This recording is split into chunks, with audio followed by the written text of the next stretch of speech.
नमस्कार दोस्तों, मैं विनोद चपराना आपके अपने यूट्यूब चैनल वर्दी आजकल 24 पर स्वागत करता हूं। दोस्तों, आज हम बात करेंगे फिजिक्स या भौतिक विज्ञान के बारे में। आप सभी को पता है कि मैं भौतिक विज्ञान में आपका एक चैप्टर खत्म कर चुका हूं, जो कि आपका मापन, मात्रक और त्रुटि से संबंधित था। आज हम ये सेकंड लेक्चर कर रहे हैं, जो कि आपका मोशन चैप्टर का है। मोशन और मोशन चैप्टर में आपका पहला लेक्चर खत्म कर चुका हूं और ये मोशन का हमारा सेकंड नंबर का लेक्चर होगा। आज हम इसमें पढ़ने वाले हैं सरल आवर्त गति यानी सिंपल हार्मोनिक मोशन के बारे में, जिसे हम SHM बोलते हैं। सरल आवर्त गति को शुरुआत करने से पहले मैं आपको बताना चाहूंगा कि आवर्त गति किसे कहते हैं। सबसे पहले आवर्त गति की परिभाषा पढ़ेंगे, फिर देखेंगे इसमें हमें कौन कौन से टर्म्स याद रखने हैं। और मैं आपको एक बात और बता दूं, जो भी हमारी परीक्षाओं से संबंधित चीजें हैं, हम उन पर ज्यादा फोकस करेंगे, ना कि उन चीजों पर जो बेफजूल की फिजिक्स में चीजें डाल रखी हैं। हमको कॉम्पिटिटिव एग्जाम देना है, 4 ऑप्शन आएंगे, एक ऑप्शन आपको टिक करना है। प्लस ये है कि हम कुछ छोड़ेंगे भी नहीं। इस चैप्टर में क्या है, थोड़ा सा कंसेप्ट की चीजें ज्यादा है। एक ही कंसेप्ट पे सारी चीजें, अगर आपने एक फॉर्मूला अच्छी तरीके से रट लिया या उसको अच्छी तरीके से समझ लिया मेरे द्वारा, तो आपके सारे क्वेश्चन सॉल्व हो जाएंगे। ठीक है, अब मैं शुरुआत करता हूं आवर्त गति। ठीक है, हार्मोनिक मोशन कहते हैं किसे। कोई वस्तु एक निश्चित समय अंतराल के बाद अपनी गति को दोहराती है तो उसे आवर्त गति कहते हैं। इस परिभाषा में दो चीजें आपको दिमाग में याद रखनी है। एक तो है आपकी एक निश्चित समय अंतराल, यानी एक फिक्स टाइम है। दूसरा, अपनी गति को दोहराना।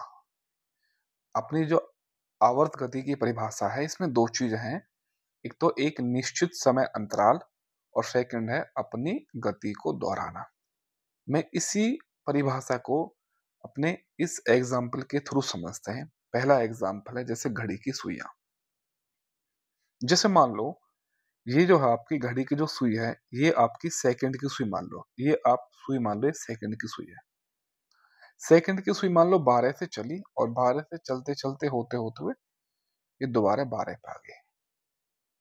नेक्स्ट टाइम फिर ये 12 से चली, फिर दोबारा 12, 4 बार, 20 बार, 100 बार। जब ये 12 से चली और 12 पर आ गई, तो सुई को कितना टाइम लगा? आपकी 60 सेकंड, 1 मिनट लगी। दोबारा जब सुई आई, तब कितना समय लगेगा? दोबारा भी 60 सेकंड। तिबारा तिबारा भी 60 सेकंड। ये 1 लाख बार घूमेगी चाहे 10 लाख बार घूमेगी, इसको टाइम 60 सेकंड ही लगेगा, यानी 1 मिनट का समय लगेगा। दूसरा, आप देख रहे होंगे अपनी गति को बार बार दोहरा रही है। एक बार जा रही है, 2 बार, 3 बार, 20 बार, 50 बार, 100 बार, 1 लाख बार। यानी इसने अपनी गति की ना तो डायरेक्शन चेंज की है और ये अपनी गति को बार बार दोहरा रही है, जो कि कह रहा है कि ये आपकी आवर्त गति का उदाहरण इसमें फिक्स होता है। सेकंड एग्जाम्पल मैं आपके समक्ष लेता हूं। पृथ्वी का पृथ्वी का सूर्य के चारों तरफ चक्कर लगाना। जैसे मान लो ये हमारा सन है, सूर्य, और ये हमारी पृथ्वी जो है वो पश्चिम से पूर्व एक दीर्घ वृत्ताकार कक्षा में चक्कर लगा रही है। और आप सभी को पता है कि इस पृथ्वी को, यानी हमारी पृथ्वी को सूर्य का चक्कर लगाने में 365 दिन 365 दिन और आपके लगभग 6 घंटे लगते हैं, यानी 5 घंटे 48 मिनट 56 सेकंड जो भी है। ठीक है, अब मुझे बताओ, पृथ्वी ने पश्चिम से पूर्व जो डायरेक्शन तय की है, यानी एंटी क्लॉकवाइज चली है, 1 बार गई, 2 बार गई, 3 बार गई, 50 बार गई। पृथ्वी को 365 दिन और 6 घंटे ही लगेंगे एक साल को पूरा करने में, यानी इसका एक चक्कर पूरा करने में। 2 चक्कर पूरे करने में भी इसको इतना टाइम लगेगा। और क्या पृथ्वी कभी अपने मार्ग से भटकी? या पृथ्वी, हमने ये कहा कि पृथ्वी जो है वो पूर्व से पश्चिम जा रही है। पृथ्वी हमेशा पश्चिम से पूर्व एंटी क्लॉकवाइज ही जा रही है और ये बार बार इस चीज को, मतलब अपने जो इसका चक्कर है इसको लगा रही है। तो आपकी जो परिभाषा थी कि एक तो एक निश्चित समय अंतराल और दूसरा अपनी गति को दोहरा रही है। जिसे हम कहते हैं आपकी आवर्त गति। एक एग्जाम्पल और लेके चलता हूँ। देखो, एग्जाम्पल मैं इसलिए बता रहा हूँ क्योंकि आपको ये आगे बहुत काम देंगे। ये पेंडुलम वाला एग्जाम्पल तो आपको इतना ज्यादा काम देगा, बस आप पूछो मत। जैसे पेंडुलम की गति, पेंडुलम या लोलक की गति। जैसे मान लो ये पेंडुलम आपका रस्सी से टंगा हुआ है और ये अभी जो है इसकी माध्य स्थिति, इस पॉइंट को बोलते हैं माध्य स्थिति। अभी ये पेंडुलम आपका यहाँ बंधा हुआ है। आप मुझे बताओ, ये पहली बार पेंडुलम यहाँ जाएगा, यहाँ तक गति करेगा, फिर दोबारा वापस आएगा यहाँ, फिर यहाँ तक जाएगा, फिर यहाँ वापस उल्टा आ जाएगा। ठीक है, मान लो ये पेंडुलम यहाँ था, ये पहले यहाँ गया, फिर यहाँ गया और फिर दोबारा वापस आ गया। यानी अपनी जो इसने क्या है ना, इसने एक समय अंतराल के अंतर्गत, एक समय अंतराल के अंतर्गत इसने इस चक्कर को पूरा किया है। और ये जो क्या है, ये इस स्थिति को बार बार पूरा कर रहा है। जो ऊपर चीजें लिखी हुई हैं कि एक निश्चित समय अंतराल, एक निश्चित समय अंतराल प्लस आपका क्या, अपनी गति को दोहराना। तो आप देखोगे पेंडुलम को एक निश्चित समय अंतराल और अपनी स्थिति को बार बार दोहराना। हार्डली इसको 2 सेकंड लगते हैं एक चक्कर पूरा करने में। एक दोलन पूरा करने में इस पेंडुलम को 2 सेकंड का समय लगता है। ठीक है, अब हम देखते हैं कि सरल आवर्त गति किसे कहते हैं, सिंपल हार्मोनिक मोशन कहते किसे हैं। सरल आवर्त गति यानी सिंपल हार्मोनिक मोशन किसे कहते हैं, परिभाषा पढ़ता हूं एक बार, फिर आपको जो है मैं विद एग्जांपल बताता हूं। जब कोई पिंड एक सरल रेखा में किसी बिंदु के दोनों ओर किन्हीं दो दिशाओं में गति करता है तो इस गति को सरल आवर्त गति कहते हैं। एग्जाम्पल आप पीछे भी दिख गए हो, उदाहरण घड़ी के लोलक की गति। फिर मैं थोड़ा सा आगे बढ़ता हूं। सरल आवर्त गति करने वाला कोई पिंड जब अपनी मध्यमान स्थिति से गुजरता है तो उस पर कोई बल कार्य नहीं करता है, उसका जो त्वरण होता है वो शून्य होता है, वेग अधिकतम, गतिज ऊर्जा अधिकतम, स्थितिज ऊर्जा उसकी शून्य होती है। ये मैं आपको एक डायग्राम से चीजें बताता हूं भाई। जैसे ये आपका क्या है, सिंपल हार्मोनिक मोशन यानी सरल आवर्त गति के एक एग्जाम्पल के थ्रू मैं इस चीज को समझ रहा हूँ। देखो, ये है हमारी जो है, जो पॉइंट बनाया मैंने, इसको कहते हैं मध्यमान स्थिति। अभी हम पीछे पढ़ के आ रहे हैं, ये जो आपका एक मैंने एक रस्सी से बांध दिया है, ये एक पेंडुलम। ये पेंडुलम एक बार इधर जाएगा यहाँ तक, फिर अपनी इसी मध्यमान स्थिति के वापस आएगा, फिर इधर जाएगा और फिर मध्यमान स्थिति में लौट आएगा। यानी ये दोलन जो था, एक बार ऐसा गया, वापस आया, फिर ऐसा गया, फिर यहाँ आएगा। तो इसको पूरा करने में जो समय लगा है, हालांकि इसे तो आवर्तकाल कहते हैं, ये जो काम कर रहा है इसे ही हम क्या कहते हैं, इसे कहते हैं SHM, सरल आवर्त गति। यानी ये जो जिस प्रकार की गति कर रही है इसे ही हम सरल आवर्त गति कहते हैं। आई होप आपको चीजें समझ में आई होंगी। और ये जो आपका मिडल पॉइंट है इसे कहते हैं मध्यमान स्थिति। अब कुछ चीजें हम देखते हैं भाई। पहले देखते हैं कि दोलन किसे कहते हैं, दोलन। देखो, दोलन क्या है, जैसे मैंने आपको बताया कि ये आपका क्या है, एक पेंडुलम है। ठीक है, अब ये पेंडुलम कहाँ गया, पहले यहाँ गया। जैसे मान लो ये अपनी मध्यमान स्थिति में था, पहले यहाँ गया, यहाँ से लौट के फिर वापस आया, फिर यहाँ गया, फिर लौट के वापस आ गया ही इसी स्थिति में। तो इससे कहेंगे इसने अपना एक दोलन पूरा कर लिया। आपने देखा होगा इसको एक बार इधर गया, फिर मध्यमान स्थिति में रुका, फिर यहाँ गया, फिर यहाँ आकर रुका, इसे कहते हैं दोलन।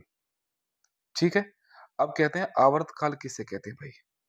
आवर्तकाल एक दोलन को पूरा करने में लगा समय क्या कहलाता है? आवर्तकाल।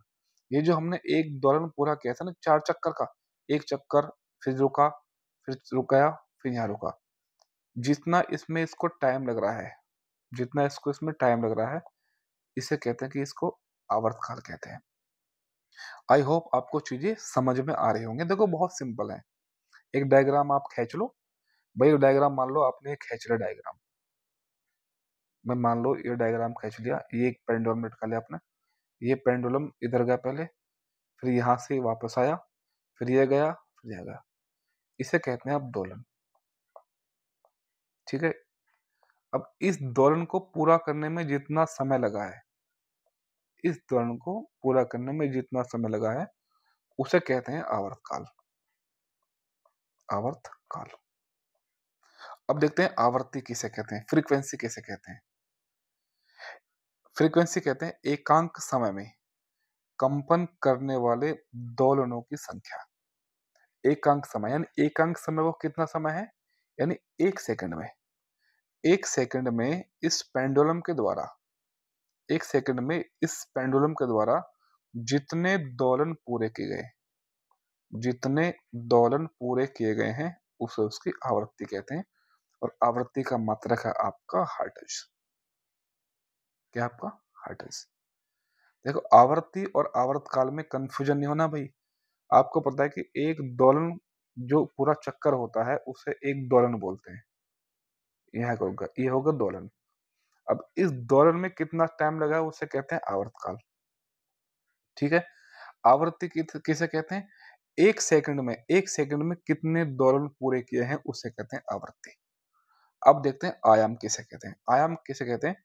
माध्य स्थिति से, यानी माध्य स्थिति जो उसकी मध्य की स्थिति, ये किसी एक और का अधिकतम विस्थापन, किसी एक और का अधिकतम विस्थापन यानी किसी एक और का अधिकतम विस्थापन क्या कहलाता है? इसका जो है, इसका कहलाता है आपका आयाम यानी एम्पलीट्यूड। आई होप आपको चीजें समझ में आई हुई होंगी। अब आगे बढ़ते हैं भाई। एग्जाम्पल आप समझ गए होंगे। मैं फिर भी एक बार आपको समझा देता हूं, आप मुझे बताओगे ये क्या कहलाएगा। जैसे ये इसकी मध्यमानी स्थिति है, ये पेंडुलम क्या है, पहले यहाँ गया, फिर लौट के यहाँ आया, फिर ये यहाँ गया और फिर यहाँ गया वापस अपनी मध्यमानी स्थिति में। इसे क्या कहते हैं? इसे तो कह रहे थे हम दोलन। दोलन। इसको करने में जितना टाइम लगा उसे कहेंगे हम क्या? आपका आवर्तकाल। आवर्तकाल। आवर्ती क्या था? एक दोलन यानी 1 सेकंड में 1 सेकंड में 1 सेकंड में कितने दोलन पूरे किए गए हैं उसे कहते हैं हम आपकी आवर्ती। ठीक है? और आपका एम्पलीट्यूड क्या कहते हैं? जो आपकी मध्य स्थिति से कितनी दूर आपकी चीज विस्थापित हुई है उसे कहते हैं हम आपके यहाँ आपकी आयाम। ठीक है? अब सबसे ज्यादा जो मोस्ट इम्पोर्टेंट क्वेश्चन है भाई यहाँ से पूछा जाता है। अभी तक जो आपने पढ़ा है बस वो एक परिभाषा थी, लेकिन यहीं से आपका क्वेश्चन सबसे ज्यादा पूछा जाएगा भाई। देखो इसको थोड़ा सा भाई बहुत ध्यान से पढ़ना। एक बार अगर कंसेप्ट दिमाग में आ गया ना, तो पूरी जिंदगी आपको इस कंसेप्ट को नहीं भूलने को। पहला है आपका कि आवर्तकाल का लंबाई पर क्या प्रभाव पड़ता है। आवर्तकाल से आप भली भांति अपरिचित हो गए होंगे भाई। आवर्तकाल, आवर्तकाल यानी क्या है? एक दोलन को पूरा करने में लगा समय। दोलन से आप जान गए हो दोलन क्या है। थोड़ा सा आप घड़ी को देख लेना एक बार, पेंडुलम घड़ी जो होती है, तो आप वहां समझ पाओगे। ये जो मैं आपको फॉर्मूला बता रहा हूँ भाई कि टी टी बराबर 2 pi under root L upon G. इसमें टी क्या है? टी आपका आवर्तकाल है। 2 पाई क्या है? इसमें कांस्टेंट है। एल क्या है? एल माने लंबाई है और जी माने जो आपका इसका गुरुत्व त्वरण है। ठीक है? अब आपने अगर थोड़ा सा मैथ पढ़ा होगा तो इससे क्या रिलेशन सिद्ध हो रहा है? तो इससे रिलेशन हो रहा है कि टी बराबर 2 पाई। 2 पाई तो क्या है? आपका कांस्टेंट है, इससे तो आप भूल जाओ क्योंकि दो दो है, पाई की वैल्यू जो आपकी 22/7 है। एल अंडर रूट में एल अपॉन जी। इसमें ये कह रहा है कि अगर टी बढ़ेगी, टी की लंबाई अगर बढ़ा दी जाए तो जी पर क्या प्रभाव पड़ेगा? अगर टी की लंबाई बढ़ा दी जाए तो एल पर क्या प्रभाव पड़ेगा? यानी टी की लंबाई बढ़ा दूं तो जी पे क्या प्रभाव पड़ेगा, और टी की लंबाई बढ़ा दूँ तो एल पे क्या प्रभाव पड़ेगा, बढ़ा दूँ या घटा दूँ? तो मैं आपको बताना चाह रहा हूँ, अगर मैं टी माने आवर्तकाल, आवर्तकाल को मैं बढ़ा दूँ, तो एल भी बढ़ेगी, लंबाई भी बढ़ेगी। लंबाई को बढ़ने से आवर्तकाल भी बढ़ेगा भाई, और आवर्तकाल के कम होने से लंबाई भी कम होगी। ठीक है? अगर मैं लंबाई बढ़ा रहा हूँ, तो आवर्तकाल भी बढ़ेगा, लंबाई घटा रहा हूँ, तो मैं आवर्तकाल भी आपका ये घटेगा। फॉर एग्ज़ाम्पल मैं आपको एक बार ऊपर बताता हूँ, ये क्या कहना चाह रहा है? ये क्या कहना चाह रहा है मैं बताता हूँ, थोड़ा-सा रफ कर लेता हूँ। जैसे आपने पेंडुलम घड़ी देखी होगी भाई, जैसे आपने पेंडुलम घड़ी देखी होगी। इस प्रकार से दिखती है पेंडुलम घड़ी, ठीक है? इस प्रकार से आपकी पेंडुलम घड़ी दिखती है। अब 2 शब्द आए हैं आपके, यानी आवर्तकाल टी और आपका जी, और आपका टी और आपका एल। ये दोनों क्या है, इन दोनों में तो टी और एल में समानुपाती संबंध होता है। यानी अगर टी बढ़ेगा तो एल भी बढ़ेगा, और टी घटेगा तो एल भी घटेगा, और इसमें 1 अपॉन होता है भाई। ठीक है? ये संबंध आपको मैं बता चुका हूँ। ठीक है? अभी ये क्या है, अभी हम इनसे क्वेश्चन पढ़ेंगे, लेकिन आपको दिमाग में ये बहुत ज़्यादा रखना कि टी इक्वल टू जो होता है, टी इक्वल टू वो 2 पाई रूट में एल अपॉन जी होता है। ये मोस्ट इम्पोर्टेंट क्वेश्चन है भाई। इससे इतने से ज़्यादा क्वेश्चन पूछे जाएँगे, बस आप पूछो मत। अभी आप आगे देखना भाई कैसे क्वेश्चन पूछे जाएँगे। यहाँ तक तो आप बिल्कुल भली-भाँति समझ गए होंगे कि टी और एल में और टी और जी में क्या रिलेशन है। अगर टी बढ़ेगा तो एल भी बढ़ेगा, और टी घटेगा तो एल भी घटेगा। टी बढ़ेगा तो जी घटेगा, और टी घटेगा तो जी भी, सॉरी, टी बढ़ेगा तो जी घटेगा। यानी इनका क्या है ना, इनका जो है उल्टा संबंध है भाई। ठीक है। एक क्वेश्चन न्यूमेरिकल में पूछा जाता है आपसे। क्या पूछा जाता है कि एल यानी लंबाई 25 गुना बढ़ा दी जाए तो टी पर क्या प्रभाव पड़ेगा? लंबाई अगर 25 गुना बढ़ा दी जाए तो टी पर क्या प्रभाव पड़ेगा? आपको पता है लंबाई रूट में है एल अपॉन जी। तो रूट में एल की वैल्यू देख लेंगे तो रूट में 25 आ जाएगा। तो टी को कितने से बढ़ाना पड़ेगा भाई? 5 गुने से। अगर आप 25 गुने से जो है एल को बढ़ा रहे हो, तो टी को आपको 5 गुने से बढ़ाना पड़ेगा। अगर आपसे कहे कि एल को जो है, एल को 36 गुने से बढ़ाना है, तो आप 36 पे एंड रूट लगा दोगे, तो टी को 6 गुने से बढ़ाना पड़ेगा। ठीक है? अगर कहे कि एल को 144 गुने से बढ़ाना है, तो आप एल पे एंड रूट लगा दोगे, तो आप कहोगे कि टी को 12 गुने से बढ़ाना पड़ेगा। अब मान लो उल्टा क्वेश्चन पूछ ले कि टी जो है 4 गुना बढ़ा दी जाए, तो एल पर क्या प्रभाव पड़ेगा भाई? तो एल क्या प्रभाव पड़ेगा, तो आपको पता है कि आप टी का स्क्वायर कर दो, तो क्या है, 16 गुने से बढ़ाना पड़ेगा भाई। ठीक है? ये तो रिलेशन पढ़ा आपने जो। अब प्रतिशत में क्या वृद्धि होगी? अगर प्रतिशत में क्या है ना, प्रतिशत में बस ये आधा हो जाएगा। प्रतिशत में क्या है, प्रतिशत में आधा हो जाएगा। जहाँ आप 25 गुना हो रहा था, रूट लगा के आप 5 बता रहे थे। अगर ये 4 गुना, ये 4% से बढ़ रहा है, तो ये 2% हो जाएगा। ठीक? अगर ये जो एल है, एल आपका, एल अगर आपका 3% से बढ़ रहा है, तो टी कितने परसेंट बढ़ेगा? तो 1.5% से बढ़ेगा।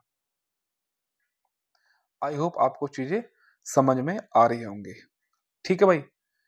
जैसे अब लंबाई पे क्या प्रभाव पड़ेगा, किस प्रकार से क्वेश्चन आपसे पूछा जाएगा भाई, ये मैं आपको बस बताना चाहता हूं।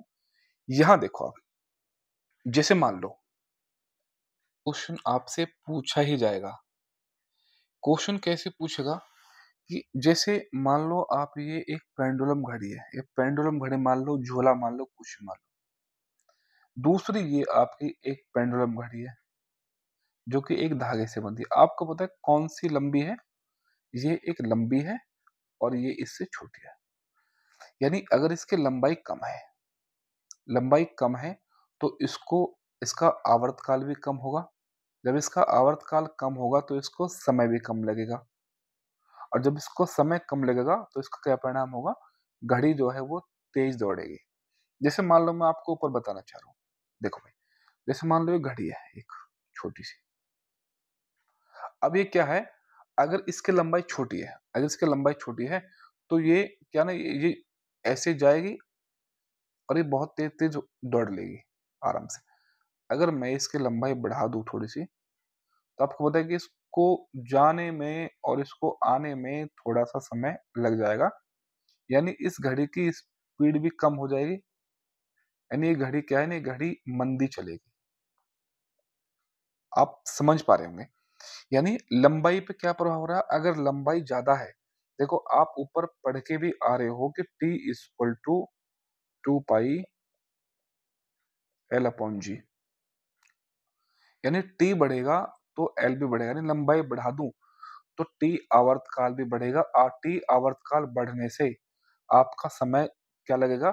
ज़्यादा लगेगा, जिससे घड़ी आपकी सुस्त हो जाएगी। सुस्त मतलब मंदी पड़ जाएगी आपकी घड़ी जो है।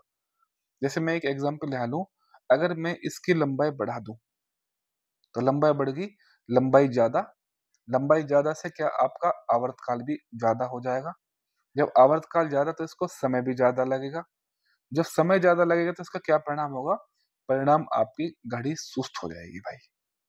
ये आप चीज़ें समझ ही पा रहे होंगे और आप देख रहे होंगे कि एक लोलक जो आपका पेंडुलम होता है, जब ठंड की अवस्था में देखोगे, तो ठंड की अवस्था में पेंडुलम की जो लंबाई है वो कम हो जाती है। जब पेंडुलम की लंबाई कम हो जाएगी, लंबाई कम, आवर्तकाल कम, उसको कम समय लगेगा, तो घड़ी तेज़ दौड़ेगी और गर्मियों के दिन में जब घड़ी फैलती है, कोई भी चीज़ फैलती है, तो क्या है, जो डोरी की लंबाई वो ज़्यादा हो जाएगी, लंबाई ज़्यादा, आवर्तकाल ज़्यादा, आवर्तकाल ज़्यादा, तो वो आने-जाने में समय ज़्यादा लेगी और समय जब ज़्यादा लेगी तो घड़ी क्या हो जाएगी? घड़ी सुस्त हो जाएगी।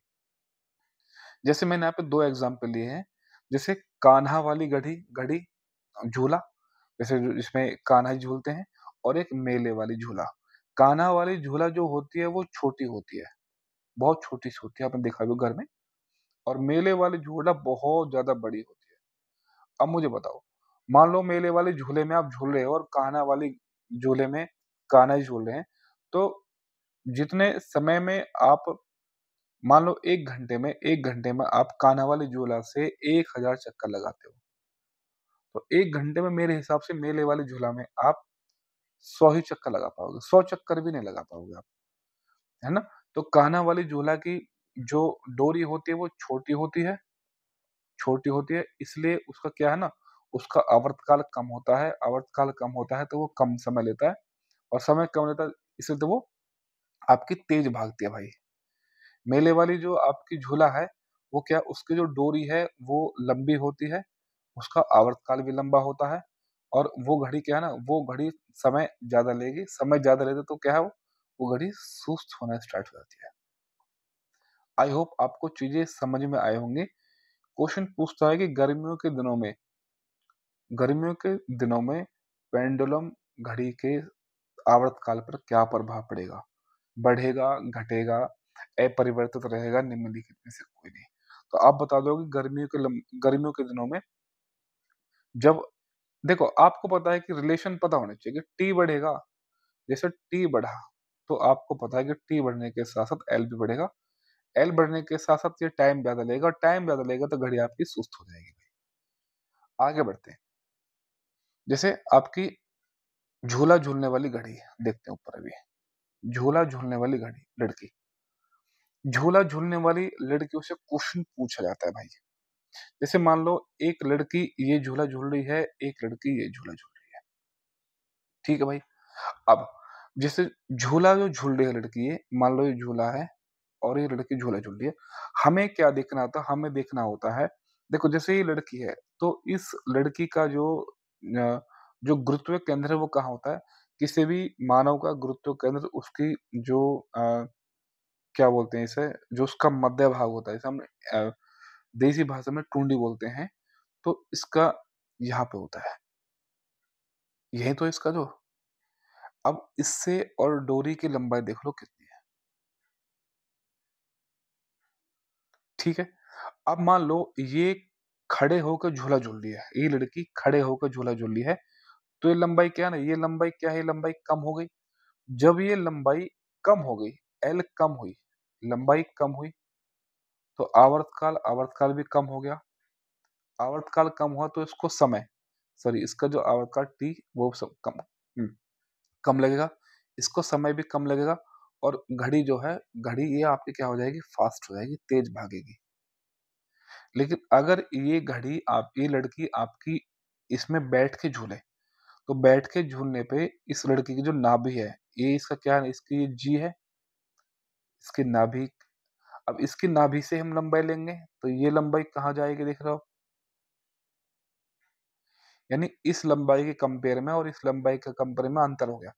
अब ये लंबाई आपकी क्या लंबाई बढ़ गई। जब लंबाई बढ़ गई तो आपका टी बढ़ गया। टी बढ़ गया तो इसको लड़की को समय ज़्यादा लगा और घड़ी आपकी हो जाएगी सुस्त। आई होप आपको चीज़ें समझ में आई होंगी। और हम ये लंबाई कहाँ से मापते हैं? हम लंबाई मापते हैं नाभि से, यानी जहाँ हमारा गुरुत्वीय केंद्र होता है। अब मुझे बताओ, क्या इस फ़ॉर्मूले में कहीं भी आपको मास या द्रव्यमान जैसी कोई चीज़ दिख रही है?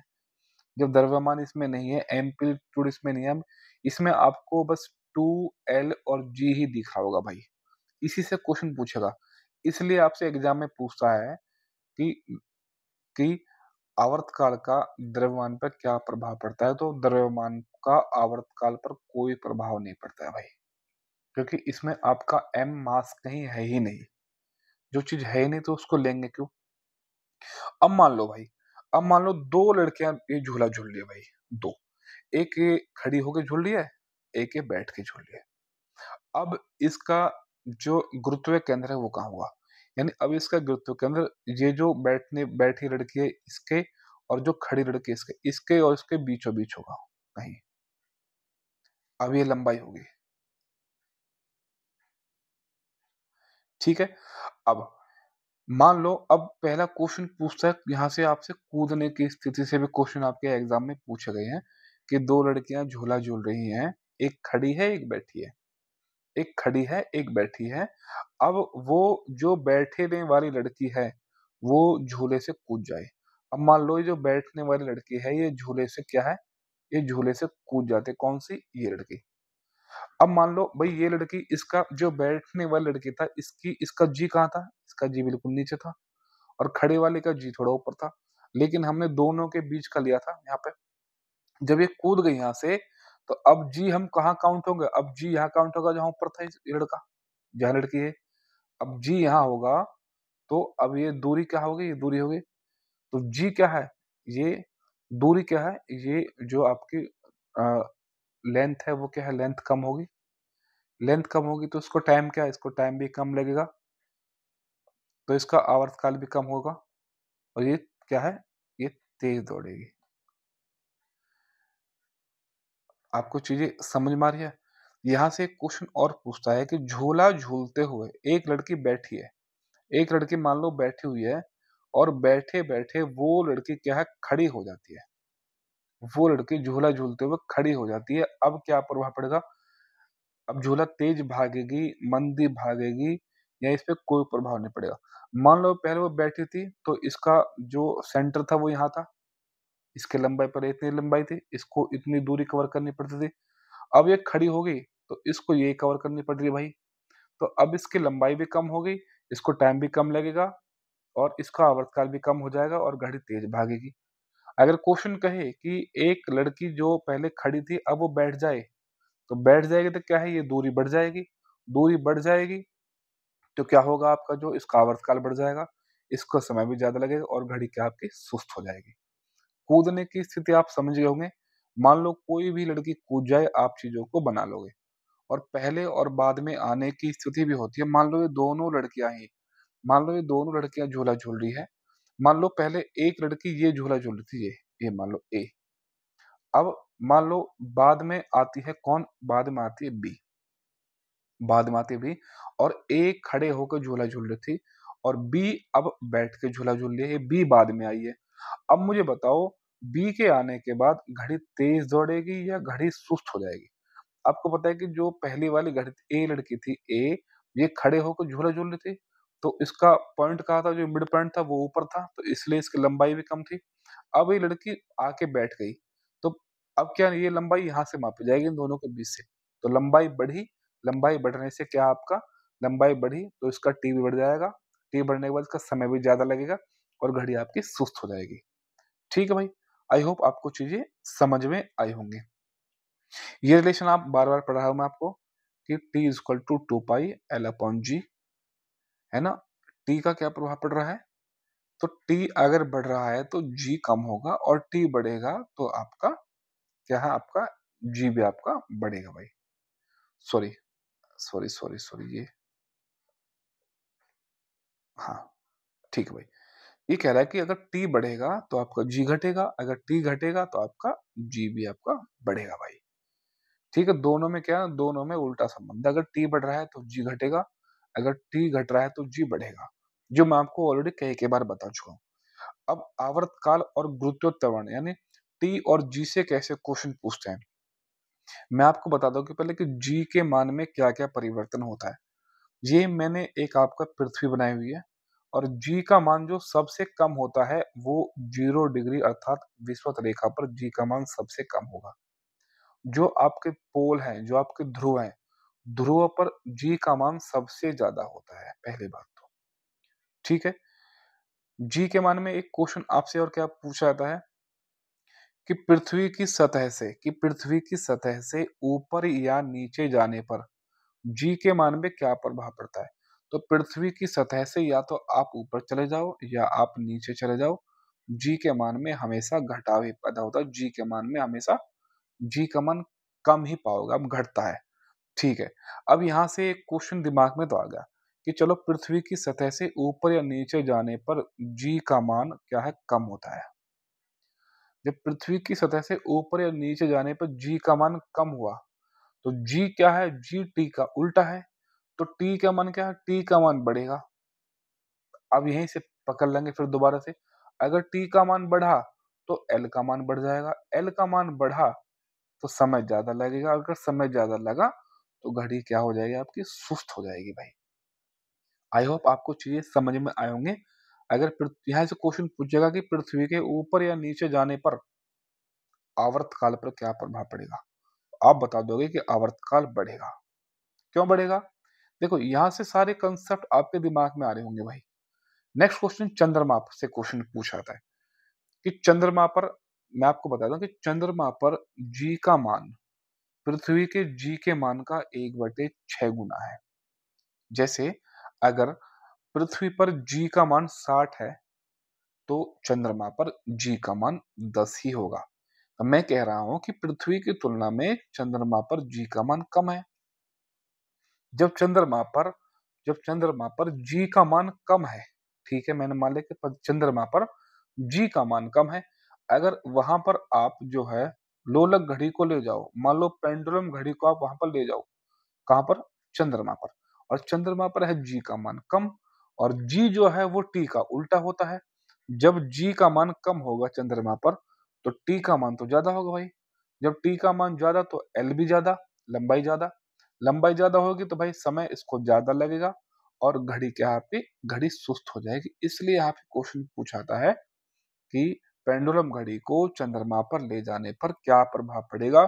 घड़ी सुस्त हो जाएगी, घड़ी काम नहीं करेगी, घड़ी का आवर्तकाल बढ़ जाएगा। इस तरीके से आपसे क्वेश्चन ऑप्शन के हिसाब से आप देख लोगे।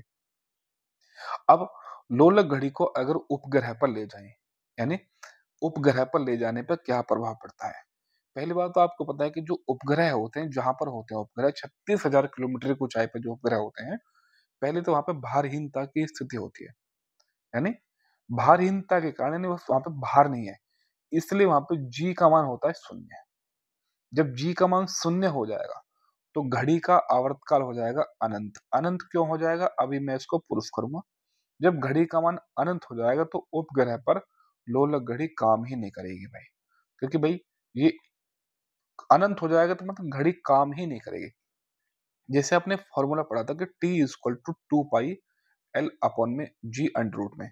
आप मुझे बताओ, जब आप इसे सैटेलाइट पर लेकर, सॉरी, उपग्रह पर लेकर जा रहे हो, उपग्रह पर लेकर जा रहे हो आप पेंडुलम घड़ी को, और ये कह रहा है कि जी का मान भारिता के कारण जी का मान शून्य हो जाएगा।